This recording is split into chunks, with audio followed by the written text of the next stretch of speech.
அனைவருக்கும் எனது அன்பான வணக்கங்கள்.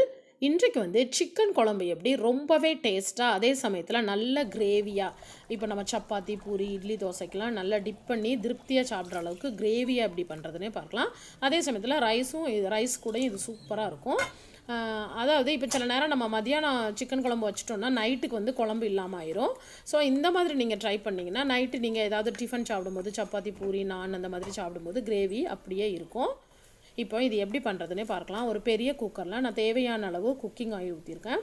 அதில் வந்து ஒரு 3 ஏலக்காய் எடுத்துக்கோங்க, 4 கிராம்பு, ஒரே ஒரு ஸ்டார்ப்பு எடுத்துக்கோங்க, அப்புறம் ஒரு மராத்தி மொக்கு, ஒரே ஒரு பட்டை, 2 கல்பாசி, அப்புறம் அரை டீஸ்பூன் பிளாக் பெப்பர் போட்டுக்கோங்க, ஒரு 3/4 டீஸ்பூன் அளவு பெருஞ்சீரகம், 2 பிரியாணி இலை, அப்புறம் 2 பச்சை மிளகாவை நான் கீறி போட்டிருக்கேன். இப்போ இதெல்லாமே நல்லா பொரிஞ்சதுக்கப்புறமா 1 டேபிள் ஸ்பூன் இஞ்சி பூண்டு பேஸ்ட் போட்டுக்கேன். நீங்கள் சிக்கன் குழம்பு இந்த மாதிரி ட்ரை பண்ணி பாருங்கள், ரொம்பவே டேஸ்ட்டாக இருக்கும்.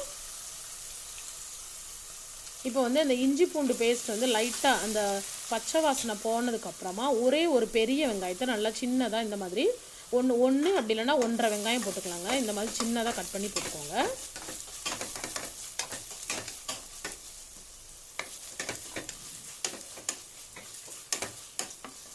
இப்போ இந்த வெங்காயம் நல்லா ப்ரௌன் ஆகிட்டு இந்த மாதிரி ஓரளவு ப்ரௌன் ஆனதும் 1.5 தக்காளி பழம், இந்த தக்காளி பழம் வந்து நான் வந்து நாட்டு தக்காளி பயன்படுத்தியிருக்கேன்.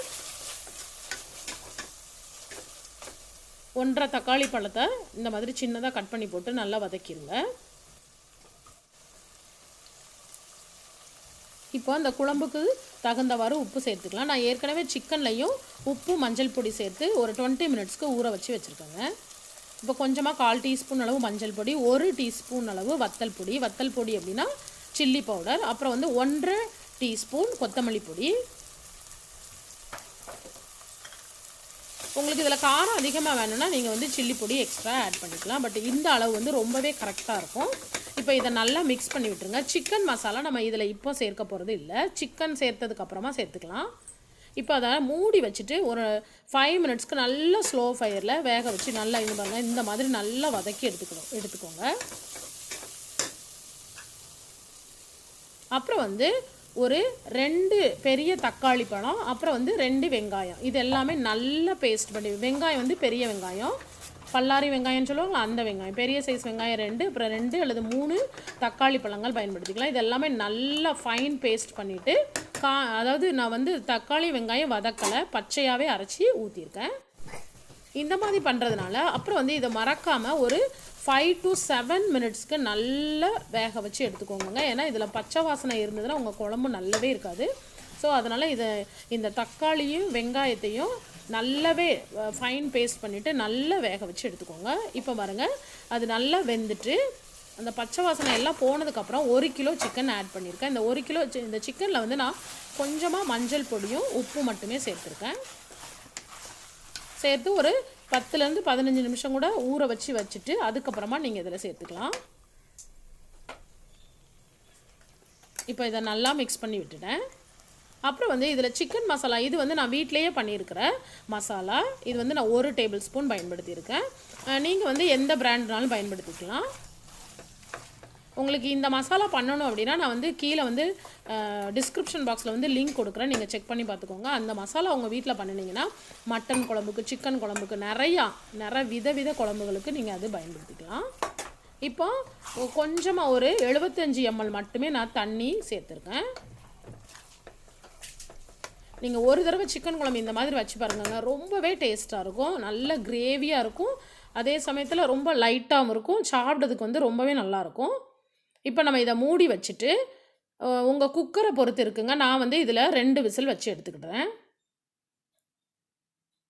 அப்புறம் வந்து சிக்கனை பொறுத்தும் இருக்குது. சிக்கன் வந்து ரொம்ப நல்ல இளங்கோழியாக இருந்ததுன்னா 1 விசிலையே வெந்துடும், 1, 2லேயே நல்லா வெந்துடும். இப்போ நம்ம இதை ஓப்பன் பண்ணி பார்க்கலாம். சூப்பரான சிக்கன் குழம்பு ரெடி ஆகிட்டுங்க. இது ரொம்பவே டேஸ்ட்டாக இருக்கும். இந்த ஸ்டேஜ்லேயே நீங்கள் வந்து இதில் கொஞ்சமாக கொத்தமல்லி இலையும் புதினாவும் ஆட் பண்ணிவிட்டு அப்படியே சர்வ் பண்ணலாம். ரொம்பவே டேஸ்ட்டாக இருக்கும். பட் நம்ம வந்து இன்றைக்கு இதை கிரேவி டைப்பில் பண்ண போகிறோம். 2 விசில் மட்டும் வச்சுட்டு ஓப்பன் பண்ணிவிட்டு இப்போ நம்ம திரும்பியும் நான் கேஸை ஸ்லோ ஃபயரில் வச்சுட்டு லைட்டாக இந்த மாதிரி கொதிக்க வச்சுக்கோங்க. அப்புறம் வந்து கோகனட் மில்க் வந்து நான் வந்து ஒரு அரை முறியிலேருந்து தேங்காய் பால் எடுத்து ஊற்றிருக்கேன்.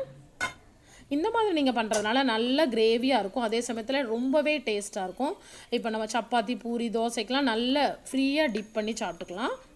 அதே சமயத்தில் 2 நேரத்துக்கும் வரும். இப்போ மதியானம் நீங்கள் வந்து லஞ்சுக்கு பண்ணியிருக்கீங்கன்னா டின்னருக்கும் பயன்படுத்திக்கலாம். அந்த மாதிரி உங்களுக்கு கொஞ்சம் அதிகமாகவே கிரேவி கிடைக்கும். அதே சமயத்தில் ரொம்பவே சுவையாக இருக்கும். இப்போ வந்து இந்த கோகனட் மில்க் ஆட் பண்ணதுக்கு அப்புறமா நீங்கள் வந்து ஒரு 3 நிமிஷம் வந்து லைட்டாக ஸ்லோ ஃபயரில் வச்சு கொதிக்க விட்டால் போதும். ரொம்பலாம் கொதிக்க வைக்கணும்னு அவசியம் இல்லை.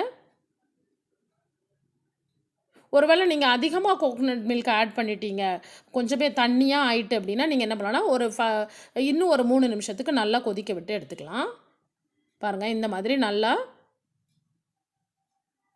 நல்லா கொதிச்சதுக்கு அப்புறமா லாஸ்ட்டில் வந்து நம்ம கொஞ்சம் கொத்தமல்லி இலை, கருவேப்பிலையும் நீங்கள் லாஸ்ட்டில் என்னைக்காவது தூவி பாருங்கங்க, ரொம்பவே டேஸ்ட்டாக இருக்கும். நம்ம ஃபஸ்ட்டில் போடுறதுக்கும் என்றைக்குமே ஒரு சில இந்த நான்வெஜ் ஐட்டத்தில் வந்து அதாவது கருவேப்பிலை, அந்த கொத்தமல்லி, புதினா எல்லாமே லாஸ்ட்டில் போடுறதுக்கும் நிறையவே டிஃப்ரெண்ட் இருக்குது. அந்த ஃப்ளேவர் வந்து உங்களுக்கு அப்படியே இருக்கும், ரொம்ப நல்ல மணமாக இருக்கும். நம்ம ஃபஸ்ட்லேயே போட்டுட்டு விசில் வச்சிட்டோம்னா லைட்டாக கசக்கிற டேஸ்ட் வரும், இந்த புதினாலாம் லைட்டாக கசந்துரும். ஸோ இதே மாதிரி நீங்கள் ட்ரை பண்ணுங்கள். இது வரைக்கும் பொறுமையாக என்னோடய ரெசிபியை பார்த்ததுக்கு ரொம்ப ரொம்ப நன்றிங்க. இதே மாதிரி நீங்கள் ட்ரை பண்ணணும் அப்படின்னு இந்த வீடியோவை நான் அப்லோட் பண்ணுறேன். பாருங்கள், எந்த மாதிரி நல்ல கிரேவியாக இருக்கும், ரொம்பவே டேஸ்ட்டாக இருக்கும். இது வந்து அப்படியே சூப் மாதிரி இருக்கும், நல்லாவே இருக்கும், சாப்பிட்றதுக்கு வந்து ரொம்பவே இன்ட்ரெஸ்ட்டாக இருக்கும். தேங்க்யூ ஸோ மச் ஃபார் வாட்சிங். தேங்க்யூ.